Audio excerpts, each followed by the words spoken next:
Welcome student. तो स्वागत है आप सभी लोगों का आपके अपने यूट्यूब चैनल राजन क्लासेस में। तो आज की इस वीडियो में आप ध्यान दीजिएगा कक्षा 12 2023 के लिए जो हम बता रहे हैं आपका एल्कोहल फिनॉल ईथर जो चैप्टर चल रहा था उसमें मैं फिनॉल के टॉपिक पे बात कर रहा हूँ।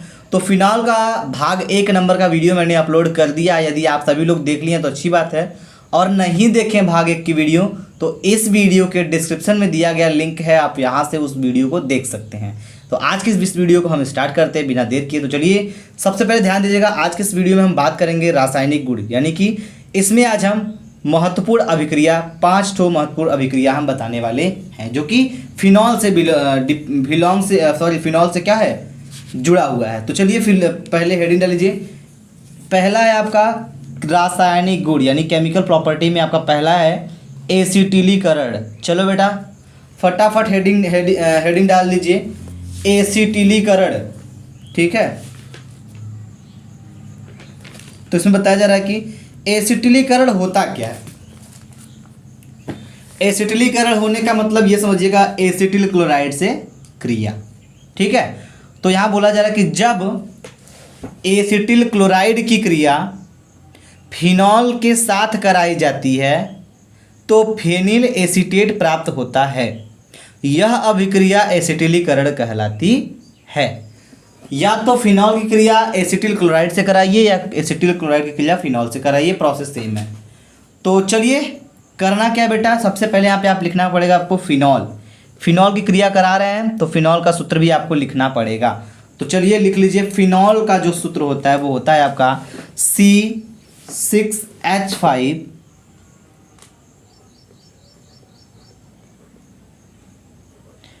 OH, ठीक है।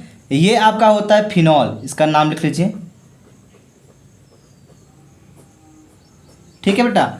ये आपका हो गया फिनॉल। अब इस फिनॉल की क्रिया किसके साथ कराएंगे? एसिटिल क्लोराइड के साथ, क्योंकि हमको एसिटिलीकरण कराना है तो यहाँ पे एसिटिल क्लोराइड के साथ कराएंगे, ठीक है। तो चलिए फटाफट आप यहाँ पे लिख लीजिए। एसिटिल क्लोराइड का जो फॉर्मूला होता है वो होता है CH3CH3COCl, CH3COCl ये होता है एसिटिल क्लोराइड, ठीक है। इसका नाम आप लिख लीजिए एसिटिल क्लोराइड हो गया।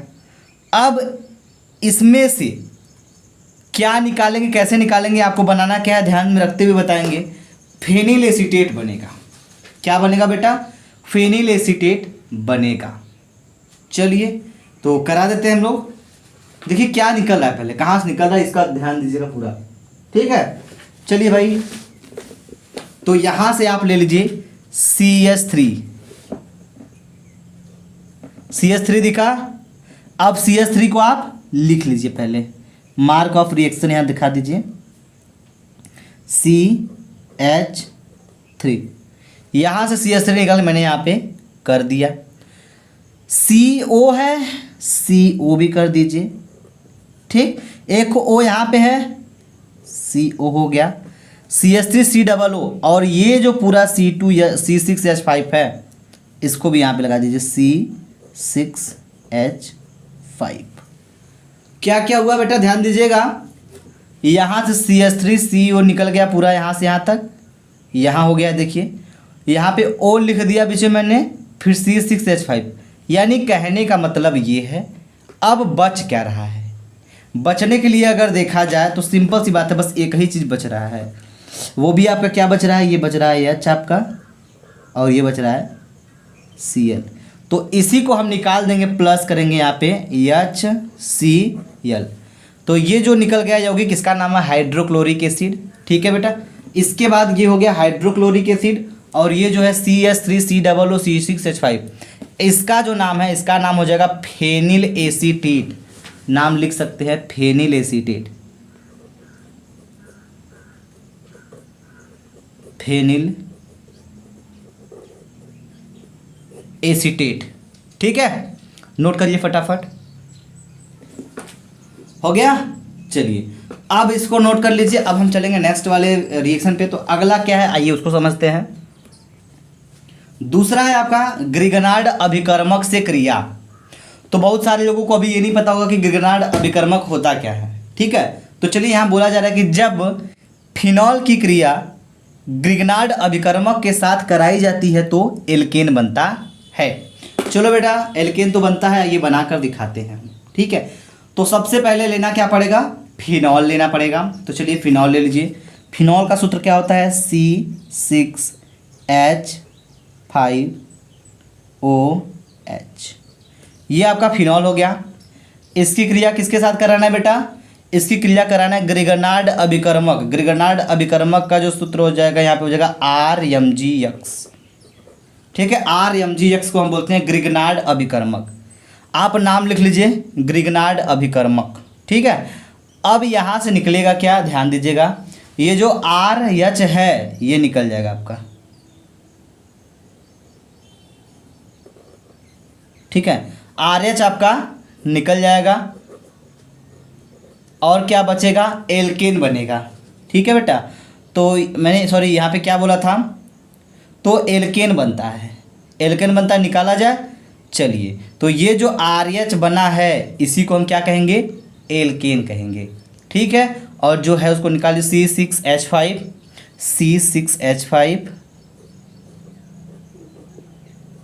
O है, O हो गया, MgX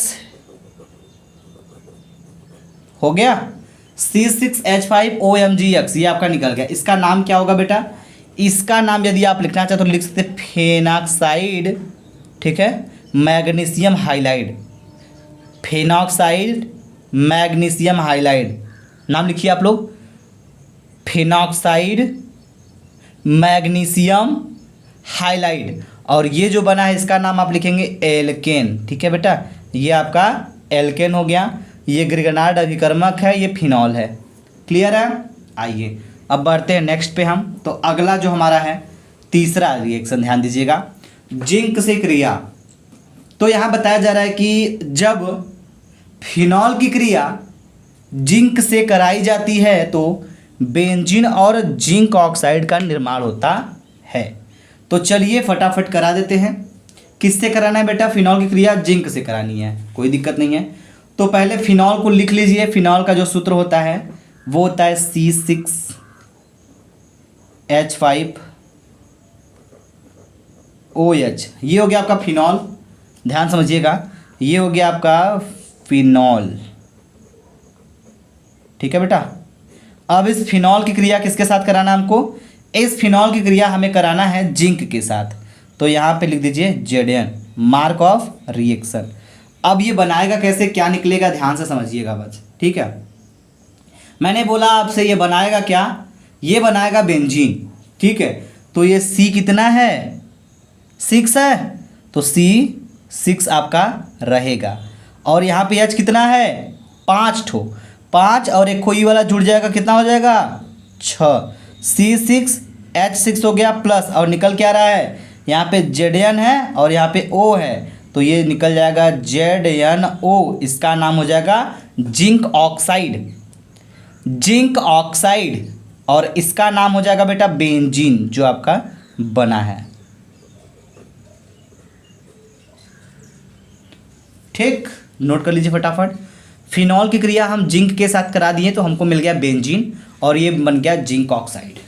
क्लियर है, नोट करिए फटाफट, चलिए जल्दी करिए। हो गया, चलो भाई, यदि इस वीडियो का आपको PDF लेना है तो वीडियो ख़त्म होने के बाद आप 15 मिनट बाद आप डिस्क्रिप्शन में लिंक आपको मिल जाएगा, वहाँ से आप इसका PDF भी प्रोवाइड कर सकते हैं। ठीक है, चलो भाई, उम्मीद करते हैं आपको ये समझ में आ गया होगा और ये कैसा लगा हमें ये कमेंट सेक्शन में कमेंट करके बताते रहिएगा। अब बढ़ते हैं नेक्स्ट, अगला क्या है ये उसको ध्यान दीजिएगा। अगला है अमोनिया से क्रिया।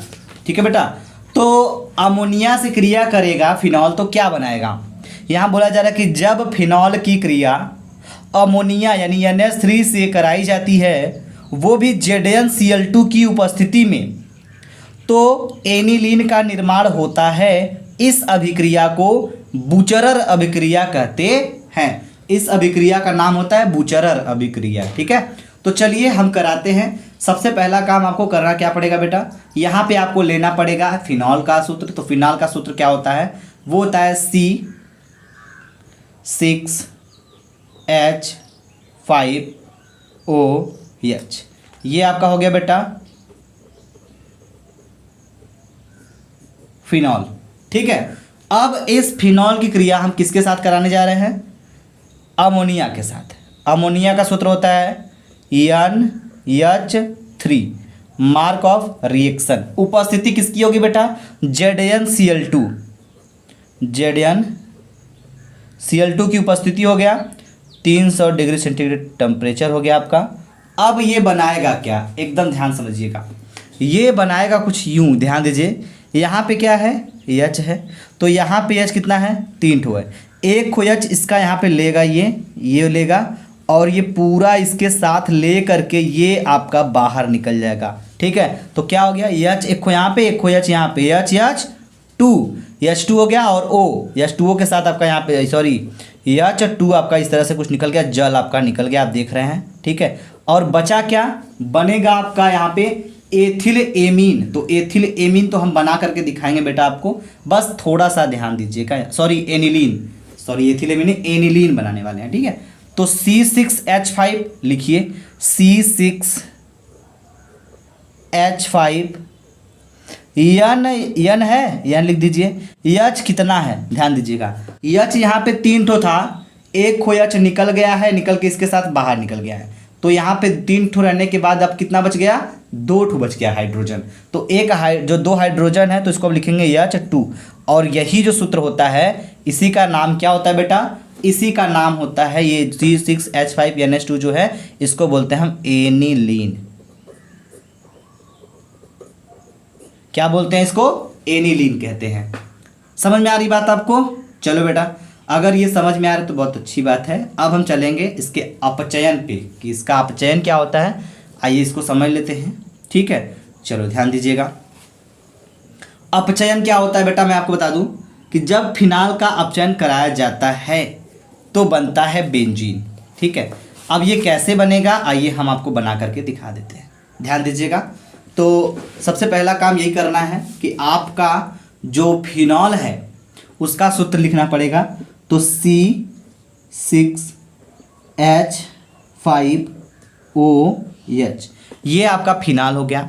इस फिनॉल का क्या कराना है हमको? अपचयन कराना है। तो हाइड्रोजन का जुड़ना अपचयन कहलाता है। तो हाइड्रोजन यहाँ पे जुड़ेगा, और यहाँ पे जो उपस्थिति होगा, ठीक है, ये क्या होगा? ये आपका होगा मॉलिब्डेनम ऑक्साइड। क्या? Molybdenum oxide. आप इसका लिख सकते हैं, इसका सूत्र जो होता है, इसका नाम होता है MOO2। ठीक है, मॉलिब्डेनम ऑक्साइड नाम है इसका। इसकी उपस्थिति में जब क्रिया कराते हैं तो बेंजीन बनता है। कैसे बनेगा, बिल्कुल ध्यान से समझिएगा आप। करना क्या है, ये दिख रहा है, ये और ये, इन दोनों को मिला करके हमारा H2 यहाँ से निकल जाएगा, साफो साफ H2O निकल गया। बचा क्या? अब बच गया आपका C6। H कितना है? 5 ठो है, एक खो H ये जुड़ जाएगा, 6 ठो हो जाएगा H6। ये जो सूत्र होता है ये होता है आपका बेंजीन का सूत्र। बेंजीन होता है, नोट करिए फटाफट। ठीक है, जल्दी करिए बेटा। उम्मीद करेंगे कि आपको समझ में आ गया होगा। इसको नोट करिए, फटाक दे। एक रिएक्शन और हो जाएगा आपके साथ, क्योंकि बहुत इंपॉर्टेंट है। ठीक है, चलो भाई ध्यान दीजिएगा। अगला रिएक्शन क्या है? अगला है आपका PCl5 से क्रिया। अब PCl5 को बोलते क्या है, ध्यान समझिएगा एकदम। PCl5 को बोलते हैं फास्फोरस पेंटाक्लोराइड। अब इसको पेंटा क्यों बोलते हैं? 5 ठो है, तो क्लोरीन कितना है? 5 ठो है, तो 5 को पेंटा बोलते हैं। क्लोराइड है तो क्लोराइड, फास्फोरस पेंटाक्लोराइड इसका नाम होता है। आप लिख लीजिए, फास्फोरस पेंटाक्लोराइड। चलिए, हो गया। अब ध्यान दीजिएगा, क्या कराना है? क्रिया कराना। तो फिनॉल की क्रिया जब हम फास्फोरस पेंटाक्लोराइड के साथ कराते हैं तो हमको क्लोरोबेंजीन मिलता है। ठीक है, क्लोरोबेंजीन तो मिलेगा ही मिलेगा, और फास्फोरिल क्लोराइड भी मिलेगा। तो आइए हम रिएक्शन को समझते हैं। C6H5OH प्लस क्या हो जाएगा? किससे क्रिया? PCl5 ध्यान समझिएगा बस, बस Cl को काउंट करते चलिएगा। Cl कितना बेटा, 5 ठो है, तो C6H5 C6H5 C6H5 Cl कितना है, 5 ठो। एक Cl हम यहाँ पे इसके साथ निकाल देंगे, ये निकल गया, बना क्या, क्लोरोबेंजीन। इसका नाम लिखिए, आप लोग लिख सकते हैं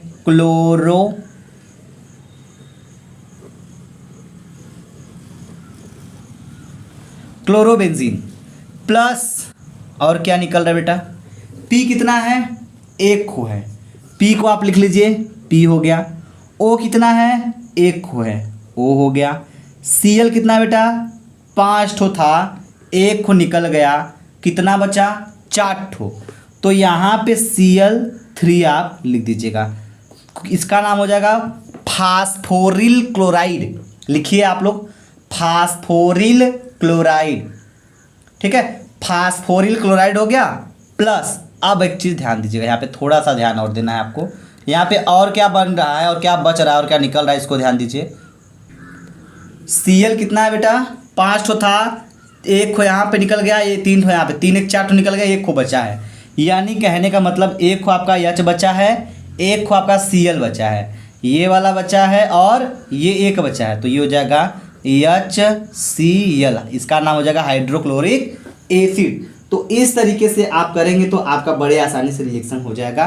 तो यहाँ पे मैंने टोटल कह सकते हैं फिनॉल के टॉपिक को ख़त्म कर दिया, ठीक है। बाकी की जो रिएक्शंस बाकी हैं उसको मैं रिवीजन कराते टाइम आपको कवर कर दूंगा, ठीक है।